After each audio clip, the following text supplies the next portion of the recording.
নমস্কার বন্ধুরা, আমি মাম্পি চলে এসেছি আরও একটি নতুন ভিডিও নিয়ে। আজ চলে এসেছি কিছু পিওর হ্যান্ডলুম কটন শাড়ির কম্বো সেট। শাড়ির কোয়ালিটি নিয়ে কোনো কথা হবে না, প্রিমিয়াম কোয়ালিটির শাড়ি। এই মুহূর্তে আমার কাছে 4টি কালার অ্যাভেলেবেল আছে।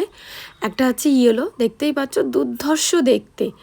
তারপরে একটি আছে ব্ল্যাক, এটাও খুব সুন্দর।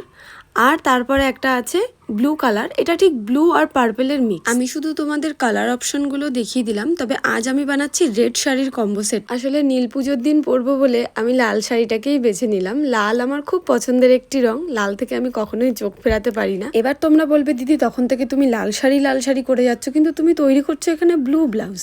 একদমই তাই, লাল শাড়ির সাথে অবশ্যই লাল বিপি আছে, বাট আমি একটু অন্যরকম করার চেষ্টা করেছি। কারণ লাল শাড়ির সাথে সবসময় আমরা লাল ব্লাউজই পরি বা সাদা ব্লাউজ পরি।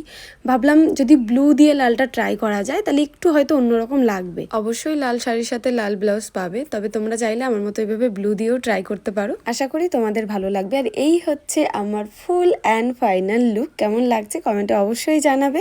সামনেই জামাই ষষ্ঠী, তো চাইলেই বুক করতে পারো, মায়ের জন্য হোক বা নিজের জন্য হোক। আচ্ছা, এবার আসি ব্লাউজের সাজসজ্জার কথায়।